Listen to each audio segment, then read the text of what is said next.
Okay, I think we can begin. So good morning to one and all, and I welcome you to today's session. So in the previous session, we had started with Aaharam, or the topic of food.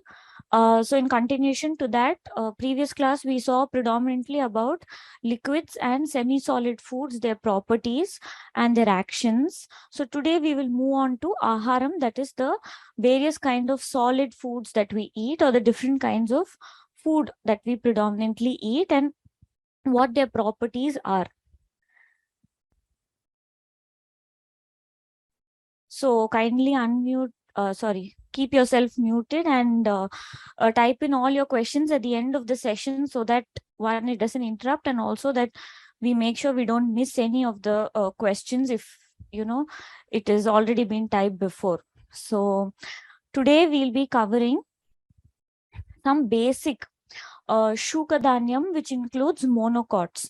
So it is called monocot, that is, these are predominantly grains that come out of one cotyledon or have a single leaf. So that is Shukadanyam. Shimbhidanyam predominantly includes dicots, that is, they have two cotyledons, which predominantly includes all the pulses, your dal, your channa, your that kind of legumes are included in Shimbhidanyam. Then Shakavarga includes some vegetables. We may not be discussing all vegetables, fruits. It is not possible to discuss each and every one, but a generalized thing of what in general vegetables properties are.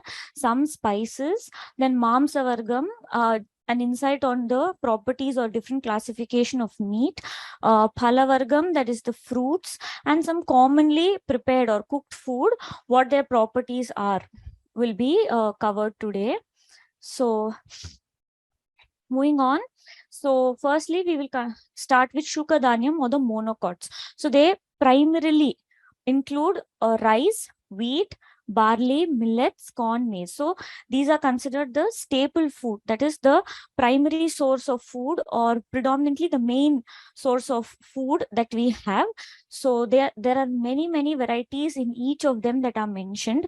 Some of them are not even cultivated today, or some that are mentioned in the text are not identifiable or may not even be available. So it is so in general, what are the properties of rice, wheat, millets, barley, we shall see.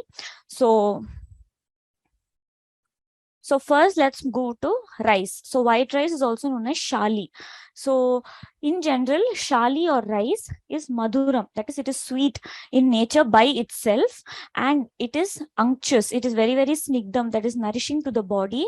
It is light to digest and cooling to the body. So, and it is vrishyam. That is, it is very good for fertility, and it decreases quantity of malam. So here does not mean that it causes constipation. So shali helps in formation of well-formed stools, and it is considered patyam. That is, it is something that is health promotive, and that is something that is very conducive and suitable to be had for the body.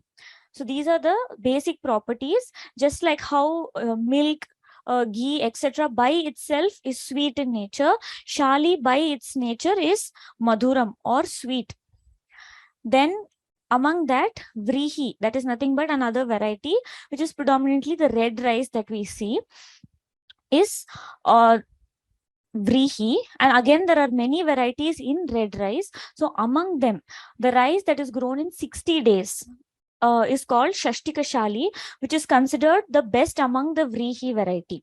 So why? Because it pacifies Tridosha. So in general, consuming rice pacifies Tridoshas, and Vrihi also is Madhuram Snigdam. That is, it is sweet, unctuous, Grahi.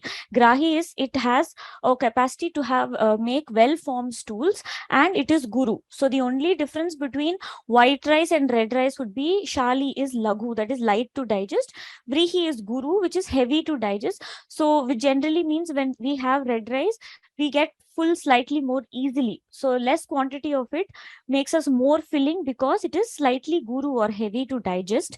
And Charaka, Acharya Charaka also mentions the same properties of Shali. And this red rice or Vrihi brings about stability or sthiratvam in the body. So it is very nourishing. It brings about stability in the tissues, in the muscles, it gives a lot of strength and nourishment. So if some of you have gone through some of the Ayurvedic treatments, or there is a specific treatment called Navarakiri, where they use this red rice, which is known as Navara in Malayalam, where it is very, very nourishing, and it is there is a preparation of it made with a decoction of lot of herbs, milk, ghee, kashayams, etc. So it is predominantly used in conditions where people have loss of muscle bulk, in Parkinson's, or people post stroke who have lost their muscle functions, also in children who have cerebral palsy or who do not have any tonicity of the muscles, all of that, where because there is no tone and strength, the children are unable to walk, etc. So Navarakiri or this Shashtika Shali Pindasvedam is very, very common, where predominantly this rice is used because it is very, very nourishing and brings about stability in the tissues, that is the bone, the muscle. It increases the muscle bulk. Then coming to Trinadhanyam, which includes your group of millets. So I think millets has become very, very common these days. So a lot of you know millets. So it includes foxtail, kudo, little millet. And it in Tamil, I think there is a lot like samai, tinai, kudravali, ragi, kambu, cholam. So all these are coming under your millet category. So millets are again cooling and light to digest, and they increase vata. So rice, on the other hand, pacifies tridosha, but consuming millet to a certain excess quantity so millet always has a tendency to aggravate vata, and it has a lekhanam, that is a scraping action in the body. So it is not a nourishing grain in compared to when compared to rice. It has a scraping or depleting action on the body. So it reduces kapham in the body. So people who are so people who are predominantly diabetic, who are obese, who have a lot of fat, or kapha pradhana vyadis, it is when we advocate them to have a lot of millet in their diet.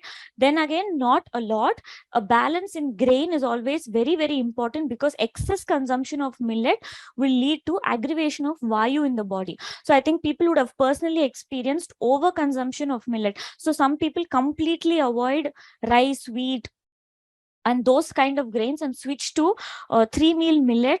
And such kind of patients who come to us definitely complain with bloating, constipation, lot of burping, feeling of always fullness in the abdomen, or people who already have vayu rogam, or old people who have knee joint pain, low back pain, who are going on consuming millets because they want to lose weight, will further increase their complaints. So always a mix or balance in grain is very, very important. Millet is definitely good, so you can include it once in a while in your diet. And predominantly those who have kapha pradhana vyadi, say if you're diabetic, if you're obese, you want to lose weight, etc., if you consume millet a couple of meals in your diet, it will not cause much harm. But you should also be including the other grains as well to balance and make sure there is no excess aggravation of vayu in the body.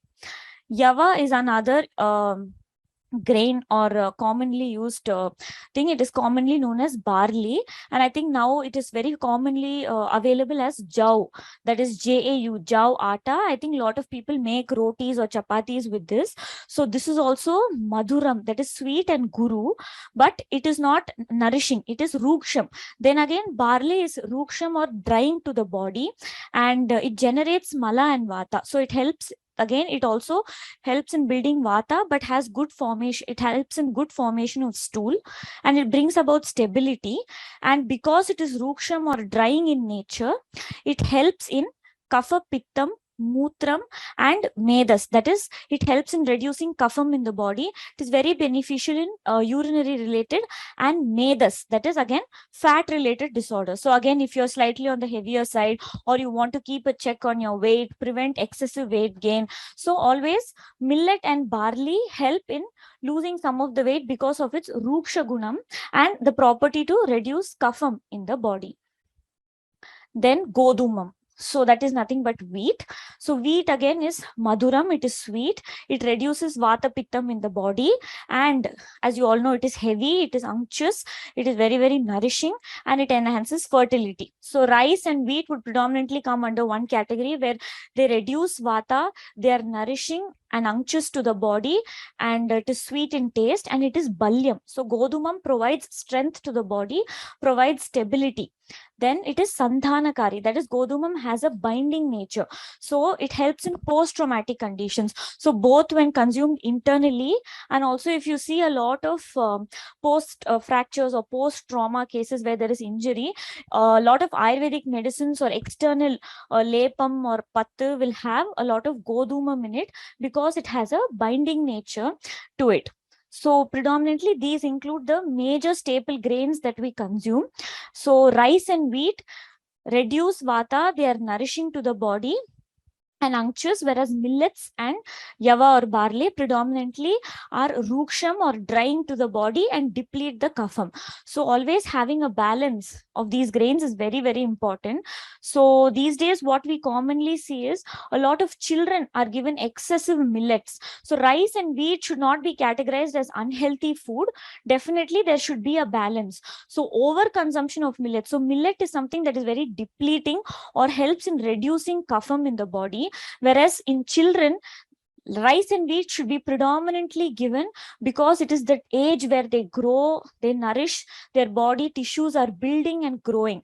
So excessive consumption of millets in children is not very, very good or advised in Ayurveda. These days we see a lot of people change from rice and wheat and give excess of millet. So such children have a lot of constipation issues. They're always very lean, they don't gain weight, etc. So balance of grains. So once in a while children can be given a millet for change, but predominantly in children or growing phase and in old age, rice and wheat should be the predominant grain that should be consumed.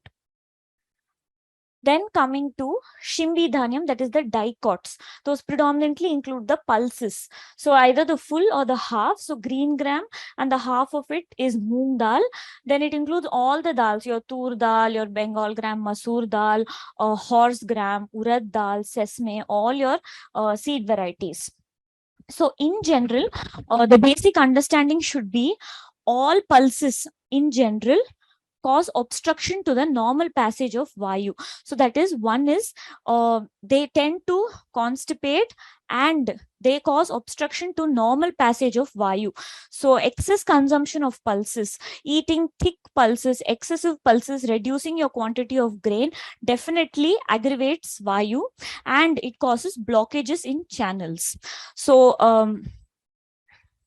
we'll go through in brief the properties of some of the pulses. So mudga, that is green gram, then masoor dal, I think you all know it's that orange color dal, and adaki is colloquially called red gram. So predominantly all the dals are maduram, that is sweet, and kashayam have a slight astringent taste to it, and katu vipakam, that is vipakam I had already explained in the first class, the end product, end result of digestion of the food that we consume. So all the pulses predominantly end up becoming katu vipakam, that is they are slightly acrid, and this katu vipakam has a quality to increase vayu. So I had told you in the first class, if it ends in madura vipakam, it has an effect on kapham, amla vipakam has an effect on pittam, katu vipakam has an effect on vata. So excessive consumption of pulses will definitely increase vayu in the body, but at the same time pulses are cooling and easy to digest. So they are predominantly sweet and kashaya rasam. They are cooling to the body and light to digest. So this will include all your green gram, tur dal, all your small dals that come. Then some very different pulses we shall cover in this. So I think horse gram, that's called kulattam, is slightly different in property, where it is ushnam. It is very, very heating to the body, and its end product of digestion is sour. So it increases or has the capacity to vitiate raktam or pittam in the body. So it vitiates blood and pittam in the body, but it reduces kaphavatam. So it has a scraping nature. It helps reduce kapham, but at the same time, its consumption should be regulated because it is ushnam and has a tendency to increase bleeding, that is raktam and pittam in the body. So One very common mistake that people do is a lot of people with pitta pradhana vyadi, or say bleeding disorders. So we see people who are bleeding excessively, or women especially in their menstrual period, or pre-menopause period, who have irregular bleeding, excessive bleeding. A lot of people, when we go through their diet in detail, will say they have kollu kanji, or this horse gram kanji, or til kanji. So they mix all these grains and make a kanji and have out of it, but they will not relate to why that their bleeding or their complaint is not at all stopping, because kulattam or horse gram is very, very ushnam. So people who have a bleeding disorder already, or a pitta related, so bleeding through any bleeding related diseases, horse gram is not very conducive. And especially because it is ushnam, again having it in very hot season, having it in summer, having it in autumn, where already pittam and ushnam is excessive, not very conducive. Once in a while in the other seasons it can be consumed. So you should know that the property of this grain is ushnam. Then coming to Nishpava, it's called Avarakai, but I think since a lot of people may not be aware, I have mentioned down the botanical name of it. So you can then Google through and see the picture. So then again, it increases Vata and it is heavy to digest. It is slightly Sara, that is, it helps in easy motion movement.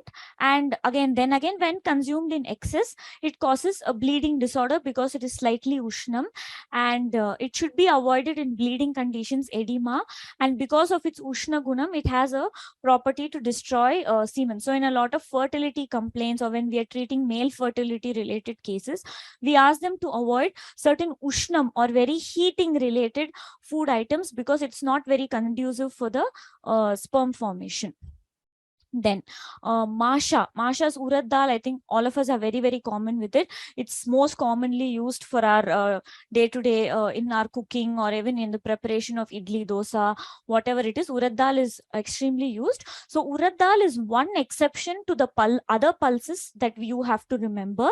So urad dal, unlike the other pulses, is snigdam or nourishing.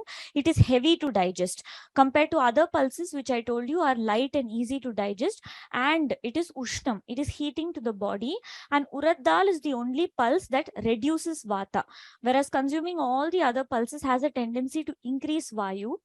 Urad dal reduces vata, it increases strength and kapham in the body. So it is very nourishing and unctuous, reduces vayu in the body, and it is sweet in taste. It also increases shukra or fertility in general. So because it is ushnam, it is predominantly given in female fertility related people.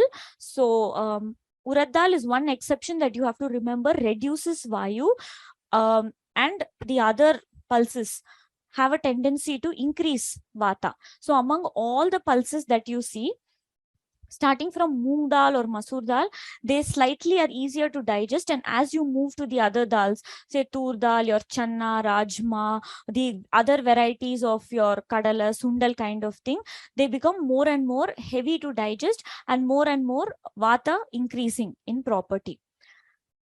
Then coming to til seeds or sesame seeds, again they are ushnam or heating to the body, and their end product of digestion is katu or acrid. So again it has a tendency to slightly increase vata, and it is ushnam. And last week we discussed the property of til oil. So it is again good for the skin when used externally, and also good for the hair, and it gives strength when consumed internally. It increases digestion and memory. Then the properties of the oil got from seeds are the same. So I think we have discussed this last class. So then again, people should remember that horse gram, till, all curd, all these are very heating in nature.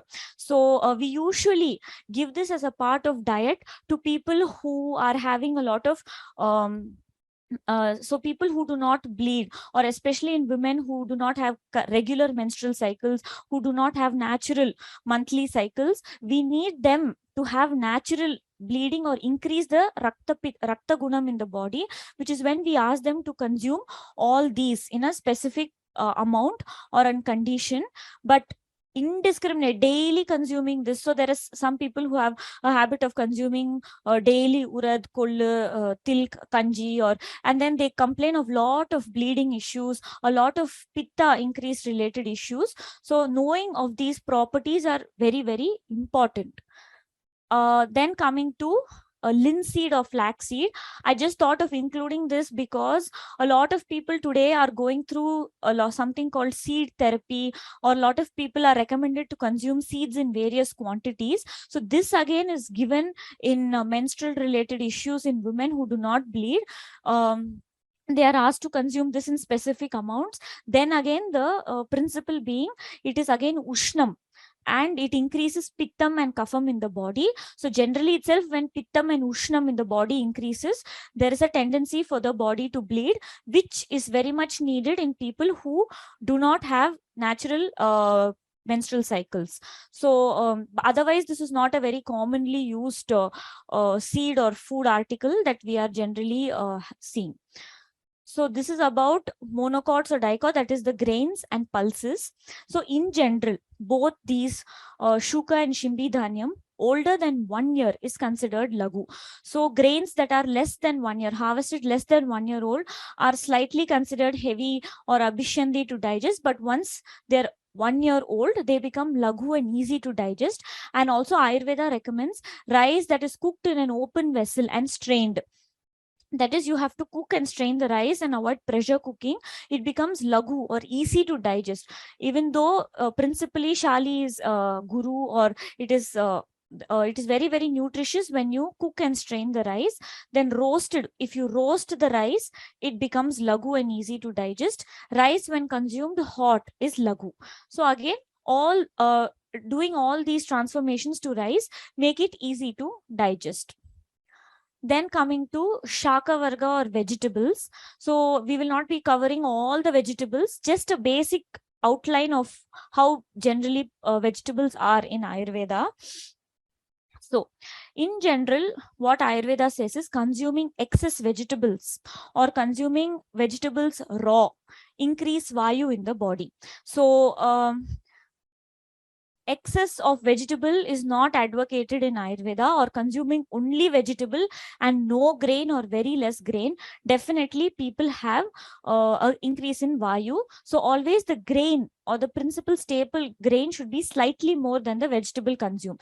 So I think it is slightly, people may think it's contraindicating the modern kind of concept of nutrition that is discussed today, but this is the principle. So we see a lot of people practically consume no rice, no grain, no chapati. They will just consume a big bowl of vegetable or a big bowl of raw vegetable and a big cup of dal. So predominantly have a lot of vayu related issues. In your middle age, you might cope up a little bit, but generally they tend to feel constipated, bloated. Vegetables in general have to be cooked and had. So anything that is uncooked becomes very heavy to digest and affects your digestive system. So occasional consumption of raw food is okay, but regularly consuming uncooked food is not recommended in Ayurveda. So some of the common vegetables are snake gourd. So I think it is good for the heart. It is considered something that can be consumed regularly in Ayurveda. It is sweet in taste.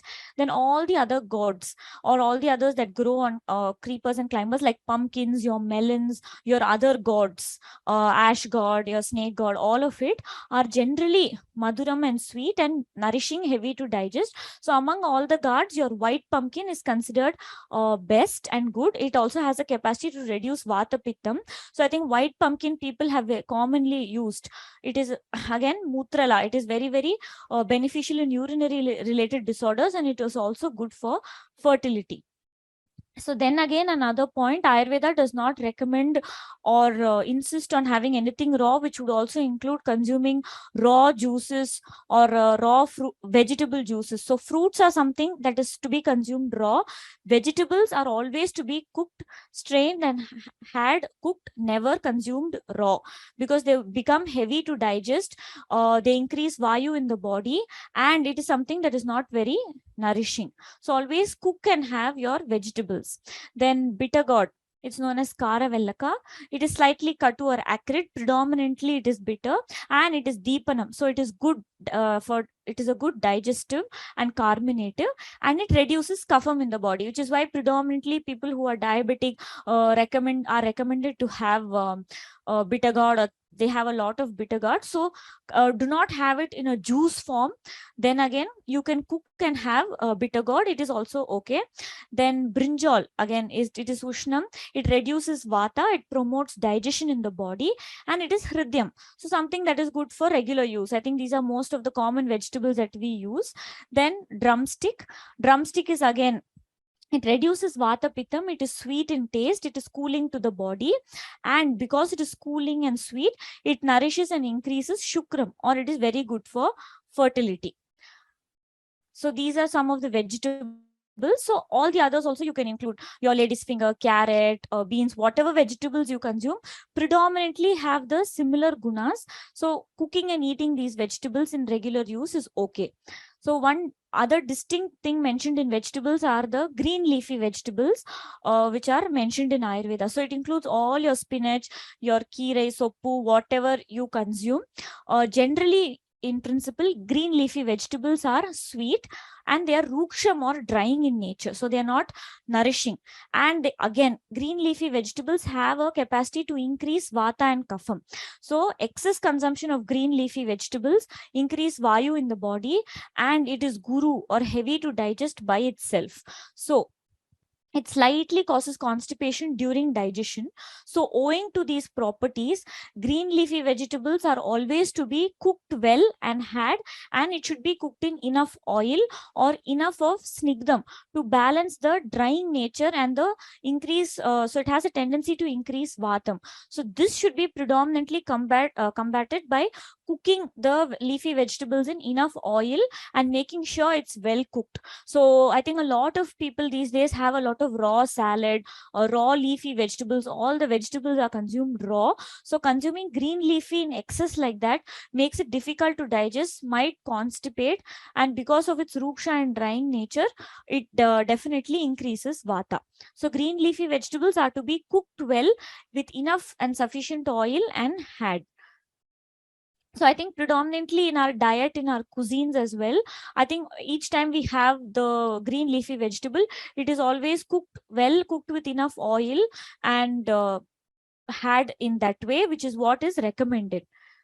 Then coming to spices, I have not included in spices your ginger, jeera, pepper, all of that, because it comes under Aushadha Varga or medicinal herbs in Ayurveda. But in general, all the Indian spices that we cover are Ushnam, heating to the body, and they are Deepanam Pachanam. That is, they are very good digestive and carminatives to the body.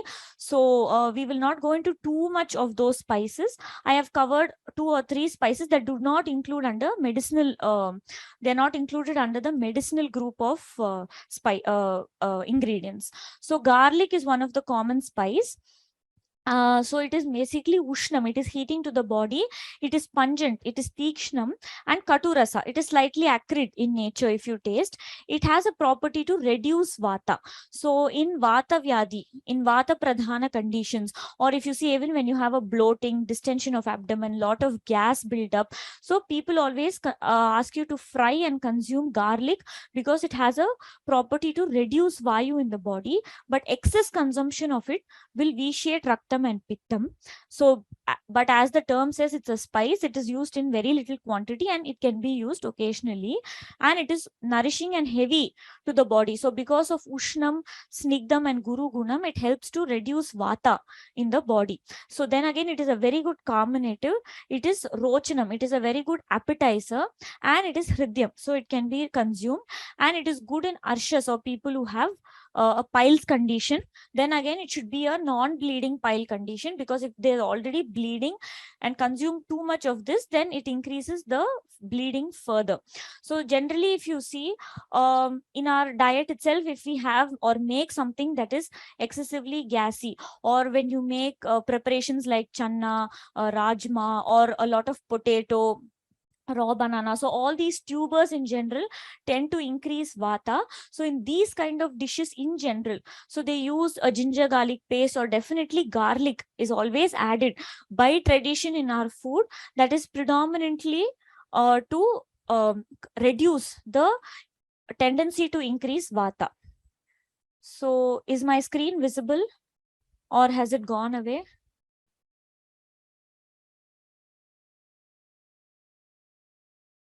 Okay.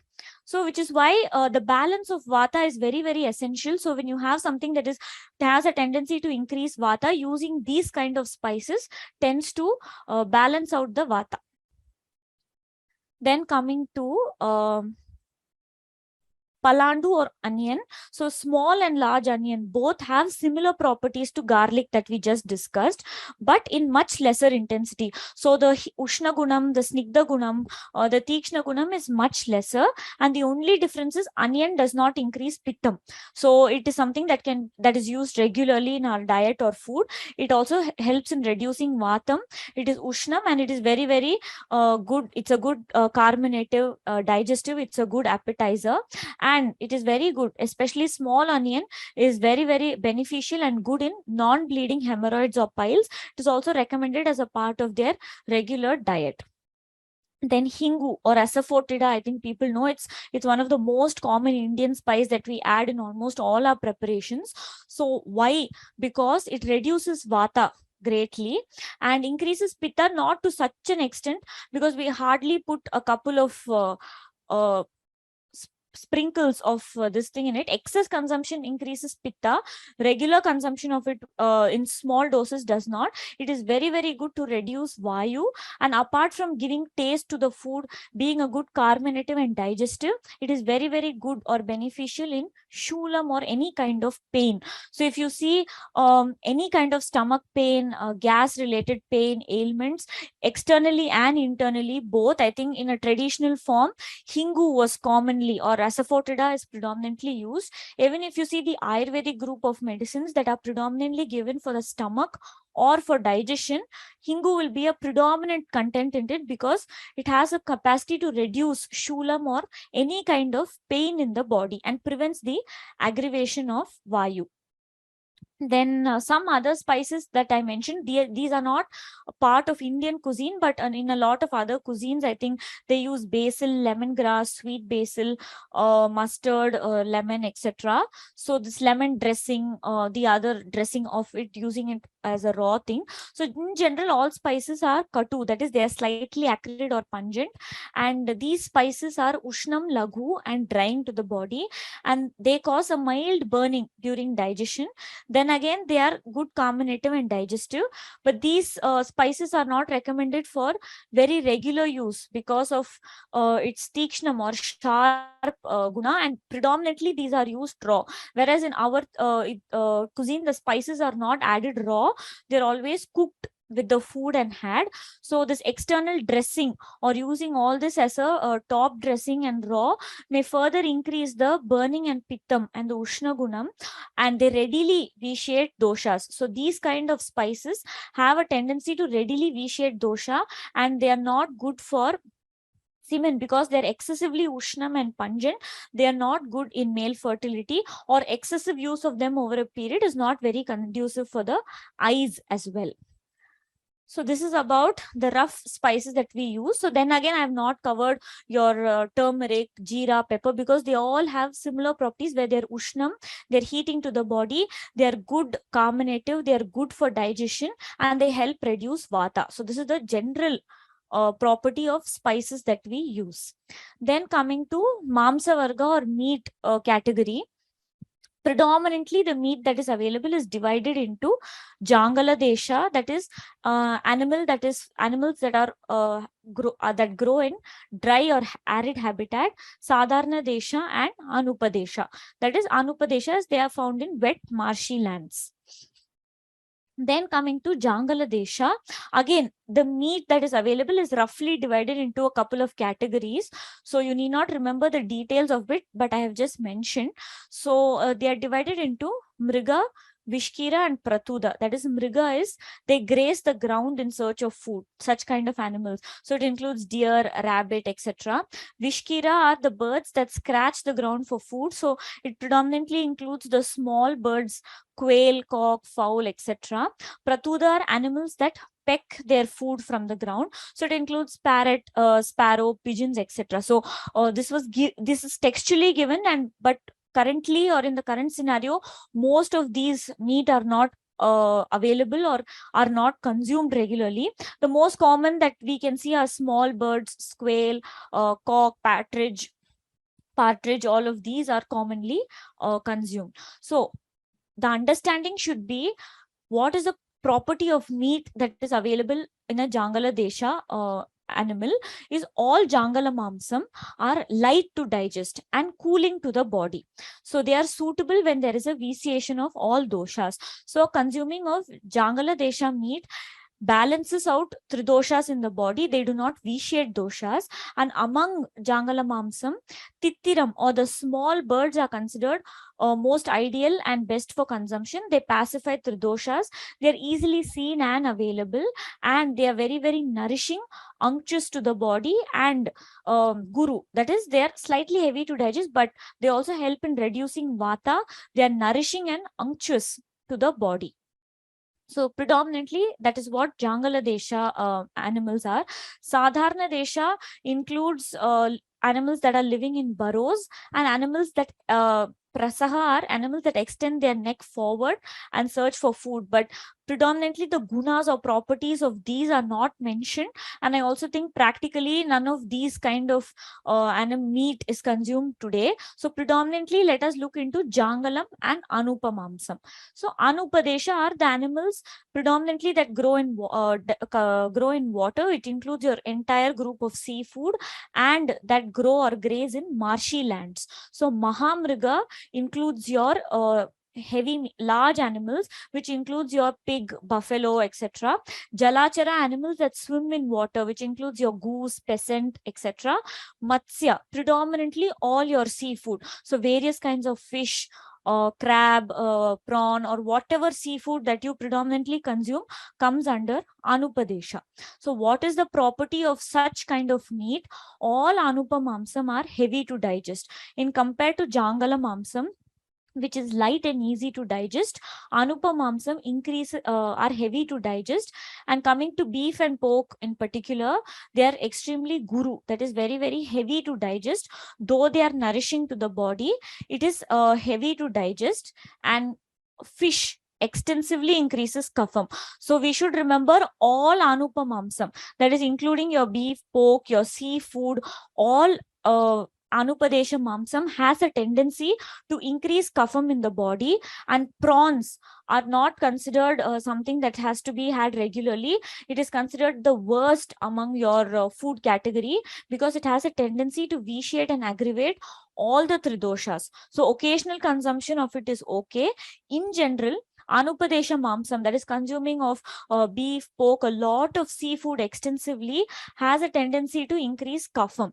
So one thing that we practically see is people who consume excess of Anupamamsam in their diet are either extensively obese, have some kind of kapha vyadhi. That is, they either develop diabetic issues, or they develop different kind of heart related issues like heart blocks, or cholesterol or blockages of passages. And also in women, that we commonly see is when kapham becomes excessively more, they stop menstruating. So excess consumption of non-vegetarian food or meat in general, it has a tendency to increase kapham in the body. So naturally, when there is an increase of kapham, there is a decrease of bleeding, or when it goes and obstructs the channels, there is a absence of menstruation that is commonly seen. And all your kapha related vyadis can come with excess consumption of Anupadesha meat. So among all this, goat and sheep are exceptions to this category, as they do not fall in any of it. They are commonly seen and available in every kind of habitat. And goat meat is considered the best. It does not vitiate doshas. It is cooling, at the same time heavy or nourishing and filling to the body. It increases dhatus similar to the human body. So just like how I mentioned in the previous class, cow's milk helps in enhancing breast milk production in feeding women. Similarly, consumption of goat meat, or either in the form of soup, has a tendency or to nourish the human tissues. So there is a saying in Sanskrit called mamsam mamsena vardate. So that is, the mamsam only will increase mamsam in the human body. So it helps in nourishing the human tissues. So goat meat is lean, it is nourishing. At the same time, it is not secretory, or it does not cause obstruction or increase of kapham like anupadesha mamsam. So I think one more point I would like to mention is, beef and pork are commonly seen in consumed in very, very cold countries, where the temperature is almost in the negative, or they predominantly live in a cold climate for most part of the year. So such kind of extremely guru ushnam nourishing meat is predominantly had in the other countries, and commonly add with some amount of alcohol to help aid its digestion, because I think we discussed the properties of madhyam last class. So it is not something that is very conducive for regular use in our tropical country. In general, goat meat or light meat in our country is most suitable. Then coming to comparison, so they are they become succeedingly guru or heavy to digest. So the Jangala is the most easy to digest, Anupam the heaviest, then they are Ushnam and Snigdam. So it is very, very nourishing. And in general, Mamsam reduces Vata, but has a tendency to always vitiate Pittam and Kapham when had in excess. So I would like to make a point here that meat protein is very, very different from pulse protein. Where meat protein reduces Vayu, pulse protein, as we discussed, increases Vayu in the body. So it is very, very incorrect to compensate a meat protein consumption with a pulse protein. So people who are into extensive bodybuilding, extensive gymming, extensive physical activity, so predominantly or into sports. So if you see all the professionals, so predominantly good amount or regulated consumption of mamsam in them helps to combat the aggravated vayu. But if you are going to do extensive physical activity or do extensive workout, all of that, and tend to consume pulse protein in excess, so it is very wrong to replace it by having sprouts or a big bowl of dal, or having channa, sundal. All of this will only aggravate vayu and make you more prone to injuries or tendencies. So something that is more so if you look into it in the nutrition or allopathic point of view, it is just a simple compensation of the protein, but the guna of meat and pulse protein is very, very different. So I think you can compensate your so-called protein content by consuming a lot of milk, rice, ghee. So this should be the way to reduce vayu in the body. So extensive consumption of pulse protein in vegetarians to combat meat protein. So like I told you, mamsam mamsena vardate. So meat is the only protein, the meat is the only product that will enhance your body in the body tissues in your body. So if you're into bodybuilding, etc., consumption of meat will only increase the body tissues. Consumption of legumes, pulses, excessive vegetables, all of this will only increase vayu. It will not help in bodybuilding. So meat and pulse protein are extremely different, where meat reduces vayu, pulse protein increases vayu. So the best meat, according to acharyas, are the meat that is freshly slaughtered. They should be clean and young, and animals that have died naturally, emaciated or poisoned should be avoided. So there is a long list of how the meat should be selected. And even today, I think there is a lot of problem with availability of good, clean meat, because of which a lot of other problems are coming up. Then coming to phalavargam, that is fruits. So it includes Let us cover some of the common fruits. So grapes. So then again, they are sweet, unctuous, cooling to the body, and very relieving in thirst and cough conditions. Then pomegranate is considered a very, very good fruit, or something that can be had regularly. It is madhura rasam and light to digest, and it does not vitiate pittam. So it is the only fruit that does not vitiate pittam. We will go through this in Rasabediyam chapter, and it pacifies all the three doshas. So in any condition, or pomegranate is something that can be had in any condition, or most suitable fruit, and it is also deepanam, or it is a good carminative. Then all the sweet fruits can be categorized generally, like banana, jackfruit, dates, coconut, and some of the dry fruits like walnut, pista, cashew, almonds, etc. Generally, they are all nourishing to the body, heavy to digest and cooling. So they can be had in small quantities once in a while. They are madhura rasa and vipakam. So then again, if you're already kapha pradhanam, or you're having a lot of phlegm, congestion, you're extremely diabetic, or you're on the leaner obese side, consuming all this sweet kind of food in excess in the hope of having nutrition will only make you put on more weight. So all these sweet fruits and walnuts, or your dry fruits, increase kapham. They are brahmanam and nourishing. So small quantities of them should be consumed, and it reduces burning because it is cooling and nourishing and sweet, and it is good for those having weakness or post trauma. So people who are into high intensity exercise, or growing young children, post fractures, post injuries, post debilitating diseases, all this can be had, which is nourishing to the body. Then coming to citrus fruits. So all the sour fruits can be put into this category, like oranges, lemon, plum, grapes, berries, all your berries. So they are basically sour in taste. So what it does is, once it is sour, it has a capacity to increase pittam and kapham, and it is ushnam and guru to the body. So one more thing I would like to pinpoint here is the concept of fruit juices, or the concept of having fruit juices is recommended, I think, if you remember, in Ritucharya, predominantly in Grishma, in summer season, and in autumn, that is Sharat Ritu, where the body is extremely dehydrated, dry, there is an increase of Vayu. Having fruit juices in those seasons are recommended, but not 365 days, every day having some juice, irrespective of what the season is, what the climate is, will definitely cause problems. So always we recommend you to bite and eat the fruit, because it's a simple thing. If we want to make 1 cup or a glass of orange juice, we would probably have to squeeze 4 or 5 oranges, in comparison to if you would eat a fruit, you would probably eat a maximum of 1 or 2 oranges. So the quantity of the fruit that is going in also becomes more, and when you make it when you consume it in excess, there is a tendency to increase this pittam and kapham in the body. So daily consuming lemon juice, daily consuming orange juice, so we see such people coming with constant building of phlegm, or chest congestion, running nose, very, very common. So Ayurveda clearly mentions that the intake of juices of fruits is in certain seasons. In the other seasons, you always bite and eat whatever fruit you want. So I just wanted to mention the difference between raw mango and ripened mango.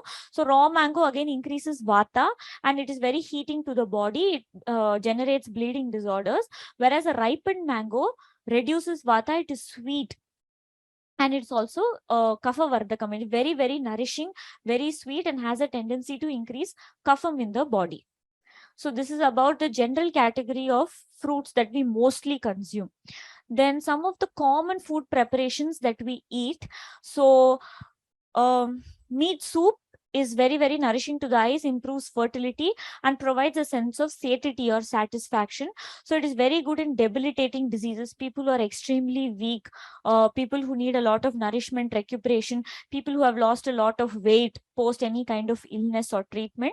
Meat soup in non-vegetarians is nourishing, whereas mudga yusham, that is soup or preparation made with green gram, is also very, very nourishing, light to digest. So like I told you, among all the pulses, green gram or moong dal is the most lightest, easy to digest, and comparatively increases vata the least in compared to other dals.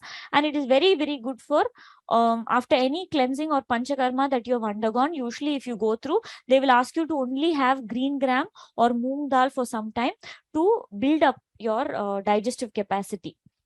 Then rasala is a preparation where curd is churned and mixed with spices and sugar. Then again to be had in the specific seasons that we have mentioned. So it gives strength. It is very, very nourishing and unctuous to the body.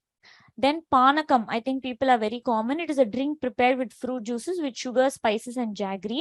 Then it is again guru to digest. So it predominantly depends on what fruit you make it with. So if you make it with sour fruits, then it has the property to has that sour property. If you make it with sweet fruits, it gives the property of those kind of fruits. So panakam, if you generally itself see in our the tradition or this thing, we will predominantly have it in summer or in autumn seasons, where these juices are prepared to replenish the dehydration of the body. So it is very, very beneficial in tiredness, thirst, hunger, fatigue, provides a sense of satisfaction, pleasing and nourishing to the body. Then prithuka is mentioned as, it is translated as avalaki, or the common poha or aval that we have. Then again, it is very nourishing and slightly heavy to digest. Most commonly, I think we have it for breakfast. So it is a good nourishing and filling kind of food. Then again, laja. I think people know nel pori, or it's that fried grain that we have, not the regular kind of pori, but the pori that has ridges in it. Then again, it is very, very light and easy to digest, and it is very beneficial when you have thirst, vomiting, diarrhea, etc. So people who have continuous bouts of vomiting, diarrhea, extensive thirst, we ask them to take a little bit of this, because it is very, very cooling. At the same time, it is carminative to the body. Then saktu is nothing but frying and powdering of husked grains. So a lot of your husked grains, when fined and powdered and made into a powder, is called saktu.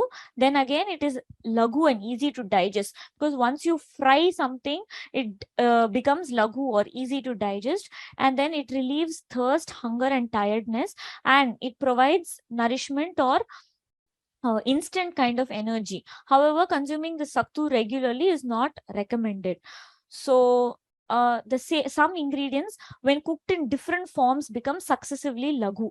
So the same kind of food article we may be having, but the different forms of cooking also have a impact on its digestion in our body. So some simple examples I have taken. So the first thing acharyas have mentioned is kukulam, that is food which is steamed is the most heavy in comparison to digest. So our steamed food would include food like idli, puttu. All these are just simple steamed food.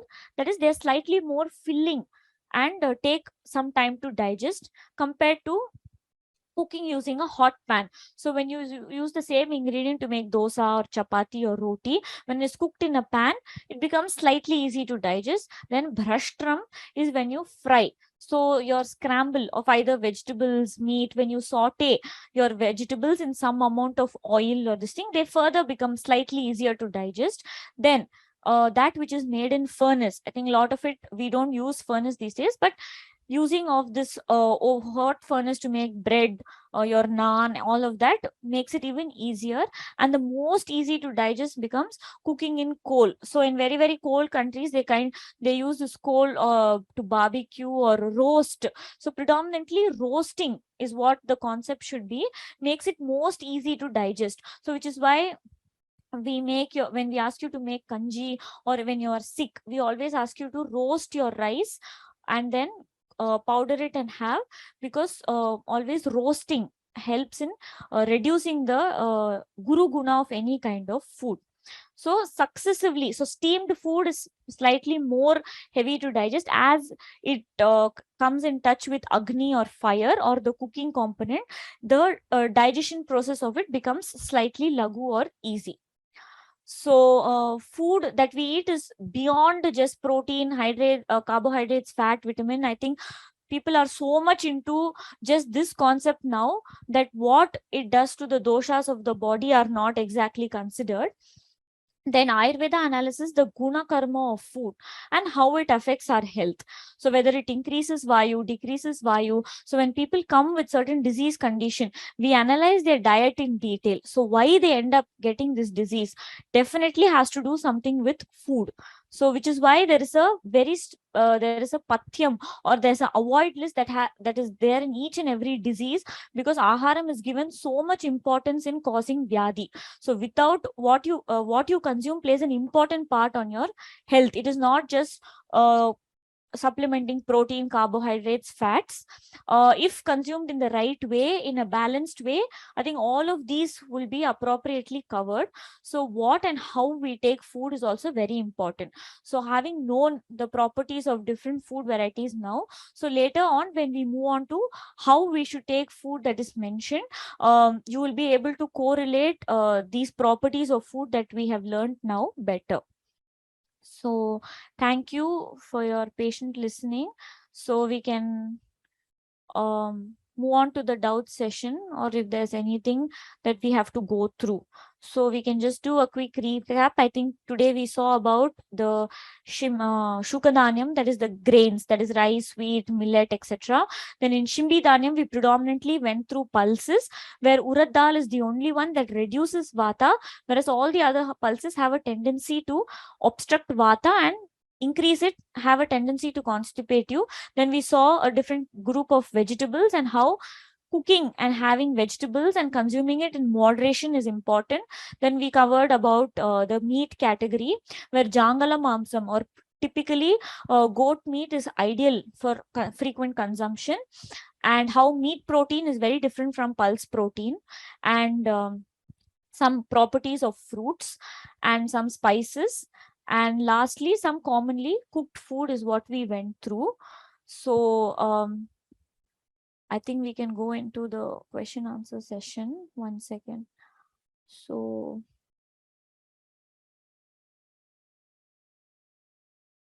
one second, I think it's all gone back. So then again I'll be answering only the relevant questions for today. So soy nutrient again can be so the properties of soya, all that is something that is not mentioned textually, but then again Ayurveda does not look at it as a protein, carbohydrate, fat kind of concept. So it can be it cannot, you cannot say it can compensate. Soya is a source of protein according to modern day nutrition, but does it do the same action as meat protein is something that I don't know. So vegetarians are said to be B12 and omega-3 deficient as Ayurveda. So then again, I have covered again. We when you go to any physician, we do not deal with vitamin or deficiency or protein deficiency. I think vitamin D, there are a lot of so milk, ghee, to some extent modern say they cover, but in general, Ayurveda addresses it in, if you have a deficiency and come with a problem for it, how to address that problem and treat you is what we see. So there is no mention of vitamins and minerals in Ayurveda. So how many? So there's nothing like how many in specific. Then again, acharyas have not mentioned any number of any specific thing. So the main concept is eat to your hunger, eat in moderation, and do not overeat anything. That is the only thing. So I think people should use their intellect, see how they are feeling. And if you're not too hungry, eat slightly less, consumes so maybe we recommend a couple, say 3 or 4 of it in a day should be enough. So you cannot be having bowls and bowls of anything. So in moderation is very important. Should dry fruits like badam and cashew be eaten only after soaking in water and deskinning? So nothing like that is mentioned textually, but I also don't know what is the concept or what happens if you soak them in water and deskin it. There is no textual reference to it, but if it's a traditional practice and it suits you, you can also deskin and have it. So steamed is supposed to be easier to digest. So which is why I mentioned it textually. It is the most, in comparison to others, steaming of the food is most guru. And as it touches the fire, or as you process it, different stages of processes make it easier to digest. So is deep fried food lagu or guru? So then again, what you deep fry matters. So what property of that you're going to deep fry matters. So if you're going to deep fry meat, if you're going to deep fry something like that, then the property of that will vary. That is the only thing. So see, oats is something that is not mentioned in Ayurveda. It's a very, very recent thing that has come about, and it is not even a traditional Indian kind of food that is found. So there is no property of oats that is as such covered, but it has something, the properties as far as we know are slightly similar to millets, but it's not something that is very great or nourishing. So if you go through what exactly oats is, it's just the leftover remainings of something. So instead, I think you can switch to having more traditional millets and the most commonly cultivated millets in our food, in our place. So 1 second. So then why should we make food lagu? Why guru should be reduced? So it should not be reduced. I've just mentioned that if you process it with such and such a thing, it becomes lagu. Otherwise, which foods are guru, which food is lagu is what I've theoretically mentioned today. So in the next coming classes, when we see how food should be had, a balance of guru and lagu aharam is very important in your diet. So when you actually go through that, you will understand. So knowing which food is heavy to digest, which food is light to digest becomes very important. So if vayu increases due to pulses and vegetables, how to compensate? So we always ask you to consume it in moderation. The only thing I'm saying is you should not be having cups and cups of vegetables and pulses and not having any rice or wheat. So balancing of all the three components in your plate is extremely important. So predominantly rice, wheat or millet, whatever should be consumed, and your pulses and vegetables should be slightly lesser than the um, quantity of grain that you're having. So that is the only thing. So excess of it will definitely increase vayu. There is no way to compensate it. So you cannot be going on consuming pulses and vegetables and find a way to reduce vayu. Then you will only have to go to a doctor, because definitely the vata aggravation will show up in some way. So raw salads are totally no as they increase vata. So generally Ayurveda does not recommend anything raw. So anything that is uncooked, not so generally itself heavy food or heavy to guru aharam when not cooked in sufficient oil or ghee. So what it does is when you add the snigdha gunam to it, the capacity or potency of it to increase vata comes down, which is why we always ask you to cook and have your vegetables with a little salt and pepper or whatever, because raw food in general becomes very, very heavy to digest. So occasional consumption of a few pieces of raw vegetable may not do anything. Regular consumption is what we are talking about. So what is good for eyes in vegetarian? So it's in very, so there are a lot of things that are good. So diet wise, I think there are a lot, it depends on what you have to consume. So I'll have to make a list of what food habits are, foods that are considered good for the eyes, and probably let you know. But so nowadays it is said that first have fruits and then the food to facilitate easy digestion. So first have fruits and then food to facilitate easy digestion. So when we go through the way of eating, 1 second. Yeah. So fruits, so always Ayurveda does not recommend in between eating or continuous eating every 2 hours, 3 hours. So when we go through how to have food in our 2 or 3 meal diet, we always ask you to have fruits along with food. So either before or after is okay. So omega-3 is compensated by flaxseed. I don't know. That is not in my knowledge, because I have no idea about that. So what about Bengal gram or chana dal? Is it same? So Bengal gram, chana dal, I told you all the pulses have similar properties, but green gram or moong dal is the easiest to digest. As you go about with chana dal, Bengal gram or the other dals, it goes on increasing the property to increase vayu. But otherwise the properties are same. So it is light to digest, it is cooling, all that is similar. But as the pulses you go on further from moong dal, masoor dal to the other channa, rajma, or kadala kind of thing, they have a property to vitiate vayu more. Oats is a millet. So that's what I told you. Oats is a very new thing that has come up now. It is not textually mentioned, but you can correlate it to its properties of millet. But nutrition wise, I do not know. How about broccoli, which are recommended more? Does color of onion matter? So I think color of onion as such is not mentioned. Then again, nothing in more is advocated in Ayurveda. Even if you consume amritam in excess, it acts as vesha, is what the concept is. So nothing in Ayurveda is recommended more. Eat to your hunger. You can eat all of it in moderate quantity.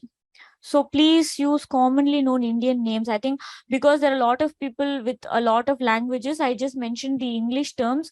You can just Google them and go through what they are called colloquially in your language, because I didn't want to mention it in only one particular language. So sesame is Ushnam, then does applying as hair oil have the same effect? So it is nourishing to the body, but it does not heat up your body. Like I told you, Tila Tailam helps in reducing Vayu. Because of its Ushna Gunam, it helps reducing Vata in the body. So again, I think someone is, so thank you. Unboiled milk consumed, 1 second. Unboiled milk consumed, unboiled milk consumption regularly beneficial. I think I covered what the properties of unboiled milk are in the last class. So you can go through that PPT. It is very, very heavy to digest and it causes obstruction in channels. So unboiled milk is not conducive for regular consumption. So again, what is best to ease cramps? So I'm not answering medically related questions. You can send that through mail, or you can definitely consult a doctor for medically related questions. Then coming to, does avarika seed and avarika vegetable have the same property? No, the main thing I mentioned was avarika seed. The vegetable in general you can have in some small quantity. It does not vitiate blood or destroy semen, like I mentioned. So the vegetable is okay. Then if sesame is Ushnam, I think I've answered that. Sweet corn. So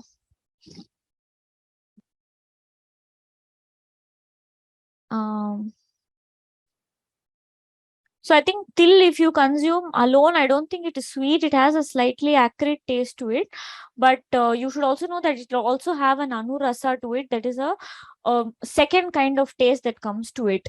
What about the current trend of broccoli colored scab? So see, sweet corn is not a native Indian produce. Mushroom again is mentioned in our text as it vitiates all the three doshas. So mushroom is something that's not conducive for regular consumption. I think lettuce again. So all vegetables cooked and had in moderation is fine. So I think I didn't mention in the PPT. So mushroom is mentioned in our text as bhukandam, and they are something that vitiates all the three doshas like prawn. So mushroom is not a very conducive food for regular usage. So can you please share how rice? So I told you, when you don't pressure cook rice, that is you cook in an open vessel and strain. So parboiled rice is also mentioned. One is it makes it lighter to digest, easier to digest. And even if you go through the modern aspect of traditionally cooking rice and straining out the water, most of the starch or carbohydrate content of it slightly reduces. So it's very, very good when you're diabetic. So to prevent excessive increase of kapha related disorder. So you should not just categorize that consumption of rice will cause diabetes, consumption of rice will cause this. So how we cook and make it? So once you make it lagu, so acharyas have said it makes it lagu, but when you go through it in the modern point of view, it reduces the starch and carbohydrate content of the rice, which is why it is recommended. And 1 second, let me go through. So chicken also predominantly comes under Jangala Mamsam, and chicken is also Ushnam to the body and heating to the body. So freshly again in the I think your good freshly got chicken or chicken meat is very different from what chicken we get now. But in general, chicken is ushnam or heating to the body. So, can you please share the recipe of simple rice kanji recommended by Vaidyas? So, I think I'll include that in the next class. So, there's no textually mentioned recipe book.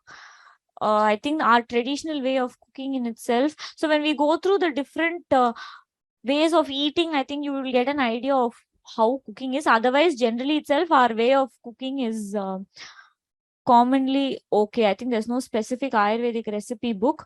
So vitiate and aggravate is vitiate is slightly tends to agitate it in the body, but when it's in the vitiated stage, it may not cause a disease. But when you go overboard with it, the dosha tends to aggravate. So when it goes out of its sthanam, your dosha aggravates, it will show in the form of disease. Vitiate is there will be a mild aggravation of it in the body, not causing a disease. So when you have something that is antagonist to that dosha, then it reduces or immediately subsides the vitiation of that dosha. Aggravation is when it goes beyond the stage of vitiation and causes vyadi, is when you say that it's aggravated. So Laja is called Nel Pori in Tamil. I do not know the other languages. I can get back to you on that. So then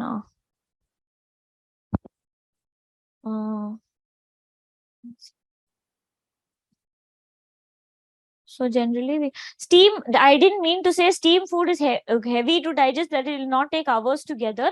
In comparison to food that is fire cooked or roasted, it is slightly heavy to digest. It's just a comparison.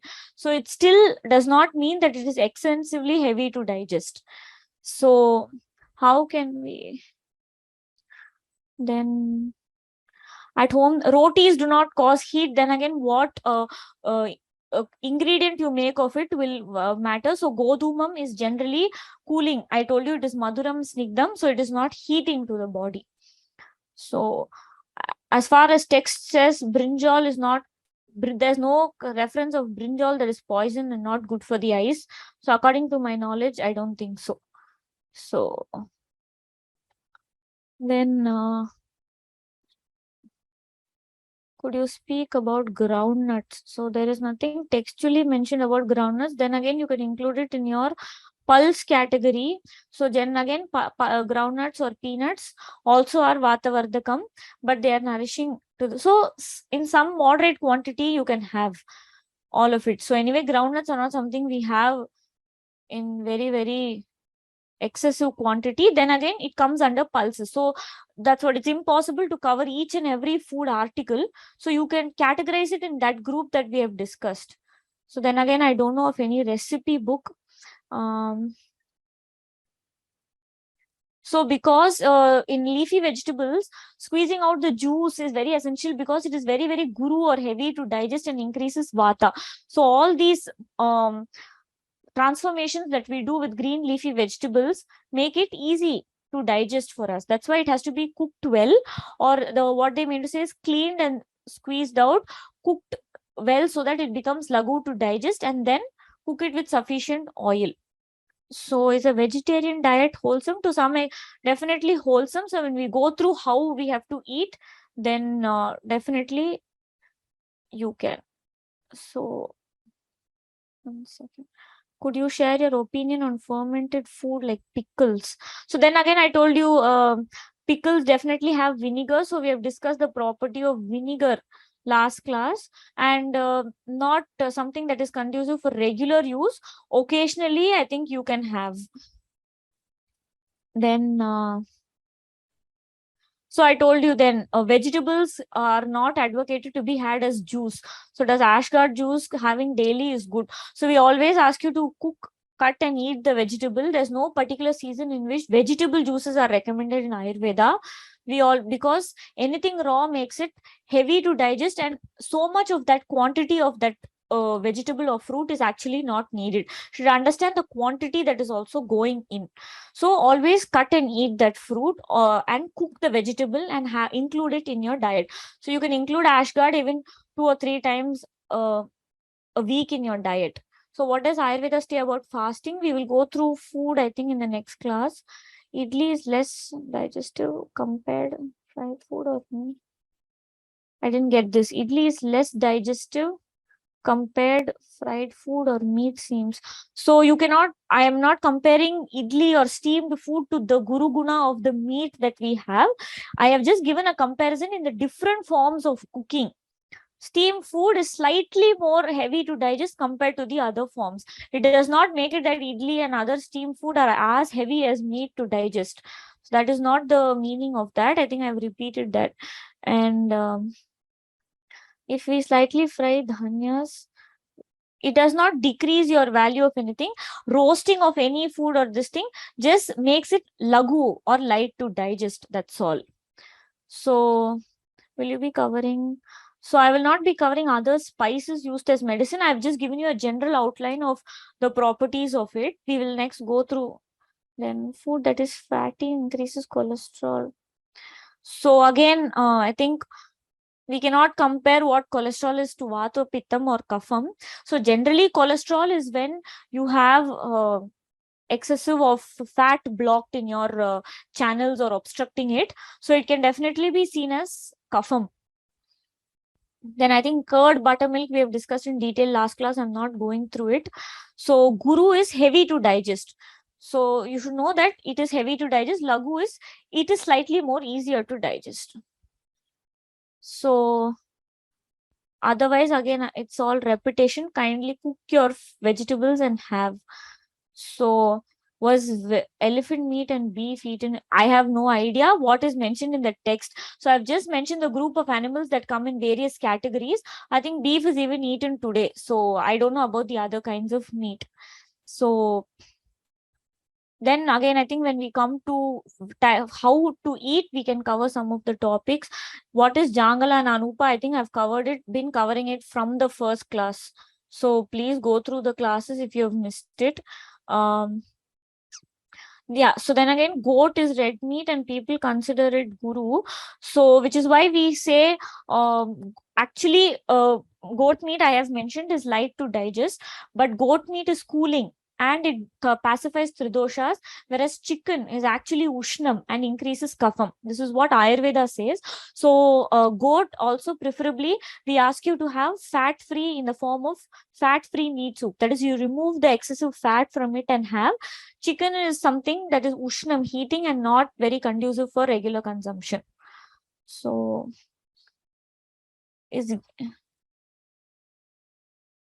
So I think ghritam or ghee I have covered last class.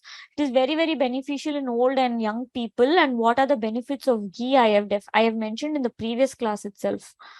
So you can go through the previous recording. Then tomato tamarind, we'll discuss in our next class about shadrasas. You'll definitely know the properties then. Again, can you talk about ragi? Ragi is, again, I told you, it's a form of millet. So it comes under that category, but it's not a very depleting millet. It is one of the slightly nourishing millet. It will not do too much of depletion. So I think most of it I have covered. So please talk less about non-veg food items. I am just covering what is there in the text so that everyone is equally knowledge about what Ayurveda says about it. There is nothing vegetarian or non-vegetarian. Textually, what our acharyas have mentioned about different properties is what I am mentioning in the presentations. So I think it's okay now. So I think so. Honey is suggested. I think I have discussed honey in detail in the previous class. Please go through that. If there's any other doubt, you can send me a mail. And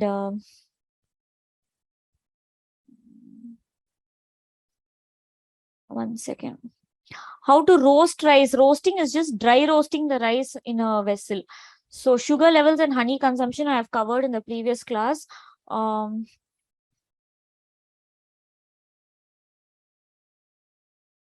So should the water be strained while cooking rice and discard? So if 1 second, I think, so should water strained while cooking rice? So if you're having rice, you do not need the water. So that rice cooked water can be thrown away. But if you want to consume it as kanji, that is your traditional rice kanji, you retain it with the water and have it. Definitely, if you want to consume it as a rice, then we discard the water.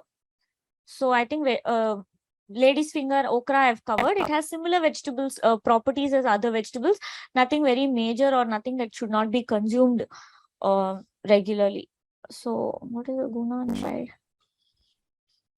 So Laja is popping like pop. So Laja is nel pori. I think next class I'll give you a picture of what it is, and I think you'll understand better.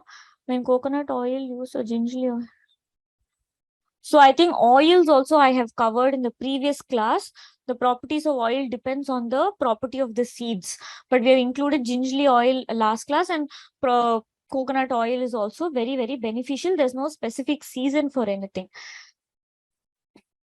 So cauliflower, cabbage. So that is this thing. So I think you can include cauliflower, cabbage, potato, your raw banana. All these are slightly gassy vegetables or slightly vata vardakam.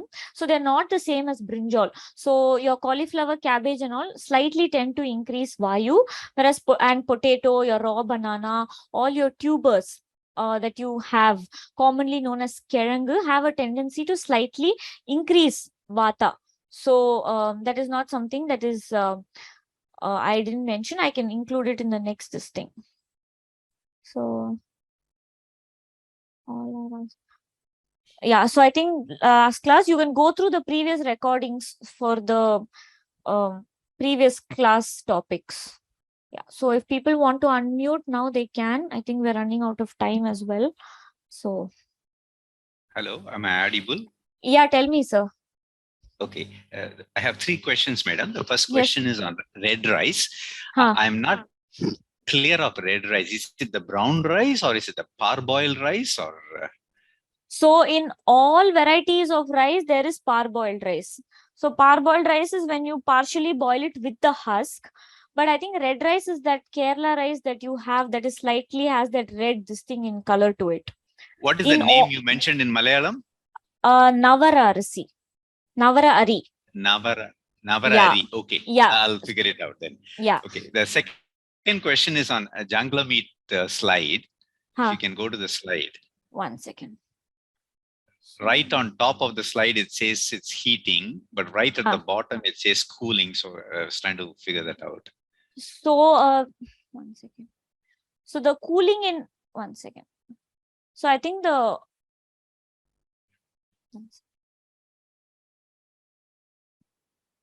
So Jangala Mamsam, most of them in nature are cooling in nature. So cooling would be, it is not very, very heating to the body, but this see, the first line says Sita cooling. It's cooling. And the last line says Ushna heating. So that is because that is for the small birds. That is the tittiram or the small birds that you consume are slightly heating in nature.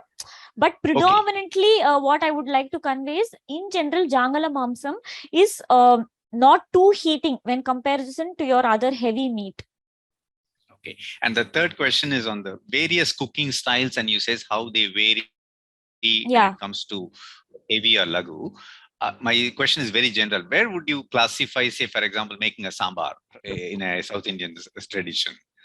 Or it doesn't come in that category?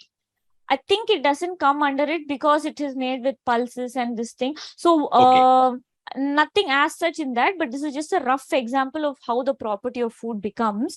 So I think sambar does not classify in any of this category. Okay.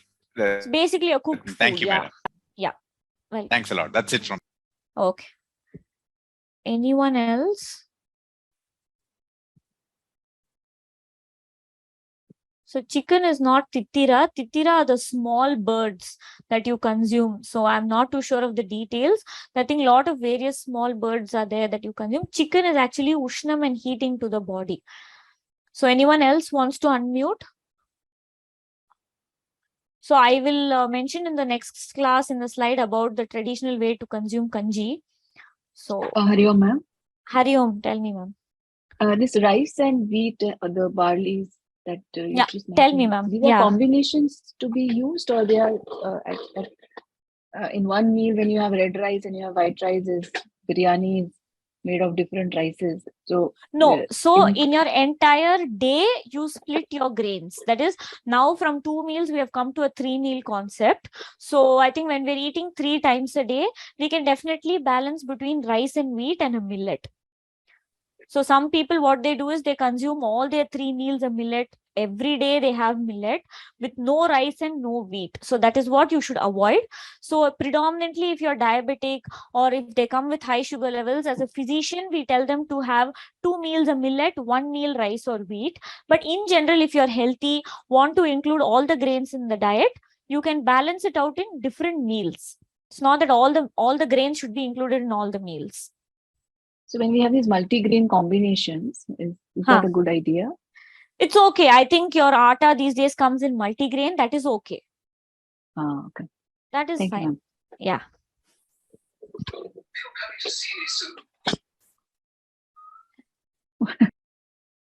I think a lot of people have mentioned what Nelpuri is in different languages. So people can check, and I can also put a picture of that next class.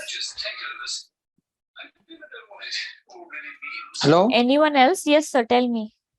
Hi, I'm Rajaraman. Namaste. Namaste, sir. You told now that if the kanji, if you remove from the rice, kanji vadigatrathu they say, na. Yes.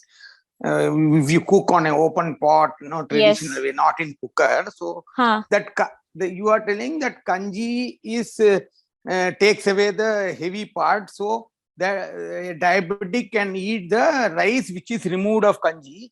Correct. So that kanji, who can drink kanji? Other people? So that kanji vadicha water is not actually recommended for regular consumption because it slightly has a tendency to increase kapham. So if you're when you're sick, when you want something more light or easy to digest, then we ask you to cook the rice with lot of water, retain it with water and have. So that is an actual kanji. But in general, kanji vadicha sadam makes it more easy to digest. So for diabetic person, you should have kanji vadicha sadam, yes. And kanji should, as such, that vadicha kanji should not be taken with. Some people add salt and drink it. So that is not recommended. Yeah, this stirring of old rice water, paraya sadam, old water is not very recommended. It V-shapes kapham. So that is not something that should be taken. Strain the rice and then that kanji vadicha sadam is good. And now that we are cooking with cooker, so what is the negative of cooking in cooker and not straining the water? Vadikama chapadradhula enna defect? So that is the only thing. It makes it more heavy to digest. Otherwise nothing. But preferably it is always beneficial when you cook in an open vessel and have it. Now because of time constraint, people are pressure cooking it. So always healthier concept would be to strain the rice and eat. Okay. Then second thing is, now we have this electric rice cooker, the Japanese thing, where there is no kanji coming, only some small, what do you call it? Water content. Water content. Idu madri irukume. Another one. Hey, arisi kizha and idu agarde da adukku per endu ottikiradhe kizha and rice cooker la kizha poduga enadhu layer ah irundhuchu annik sonni porku only comes in the bottom. Okay, so I think I don't know the property what happens when you cook it in a rice cooker. But no, rice cooker, there is a perforated plate. On the bottom of the plate, all this kanji and the pork comes and settles down, which you don't eat because it's like a cake. It's like pork, they say in Tamil. So that takes away this kanji portion, or it remains like a cooker only, a rice cooker also? So I think I'll have to get back to you on that. I don't know how the property varies if you cook it in a pressure, this kind of a electric cooker. But the best thing should be the straining out of the water. Acha. So that is recommended, is it? That is recommended ideally.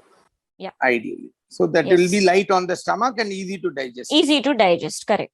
And dhanyawad. Okay, thank you, sir. Will you be covering what food should be eaten during morning and night? So we'll be consuming Aaharam in the next class, or the further classes as how to eat or what to eat.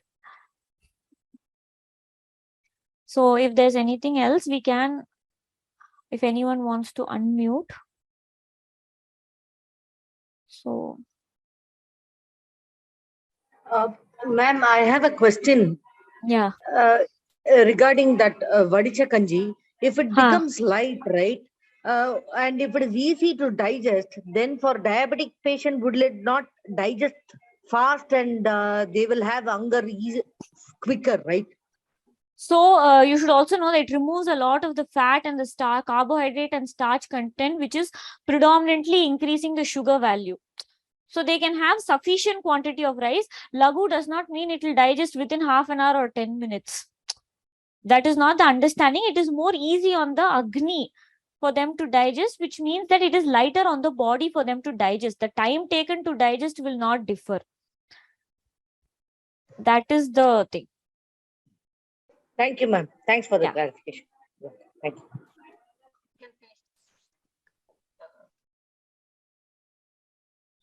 So anyone else, or we can finish? I don't know how dal bati or bati is made. So anything that is cooked in the furnace. So these days oven is different. So you can just use your intellect or your ideology of the different methods of cooking and categorize the foods accordingly, because there's so much of food that is there now. Each and everything cannot be discussed. So can raw rice be taken? Ideally, Ayurveda or we generally as physician mentioned you to consume parboiled rice. That is Purungalarsi in Tamil, because it retains a lot of its nutritional value, technically in nutrition wise speaking. So parboiled rice is when it is boiled partially with its husk. So we always say in any kind of rice, you please take parboiled rice, kanji vadichadu, that is strained with the water.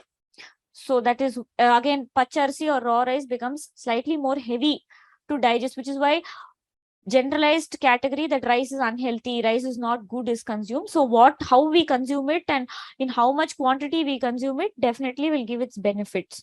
So any rice that you consume, please make it parboiled rice. That is Purungalarsi in Tamil. So I think if we are done. Namaste. Hello, tell me, sir. Just this see, this now new thing has come. The Purungalarsi and Pacharsi used to be the norm, okay, and Purungalarsi was supposed to be fully boiled and dried and skinned, that what you call, whatever that thing is removed. Whereas now they are calling one new thing is parboiled. Is parboiled same as boiled rice, or is it half boiled and sort of some sort of a in between? So to my knowledge, what they call Purungalarsi is parboiled rice, where it is soaked, steamed, and it is dried and partially boiled with the husk. So more than that, I don't know how to identify, or is there a difference? So parboiled rice is when it is boiled or cooked with the husk and then sold to us. So that in any rice variety, I think they will have both unboiled and parboiled rice. So that can be preferably consumed. Dhanyawad. Yeah. Anyone else? No one, ma'am. Yeah. So I think we can finish the session today. So thank you one and all for joining. You can mail in if we have missed any doubts. So we can meet next class again. So we can end the session today. So I can include the kanji recipe in the next PPT preferably. So yeah, so we can end today's session. I thank one and all for joining in again, and we'll see next Sunday. Thank you. Dhanyawada.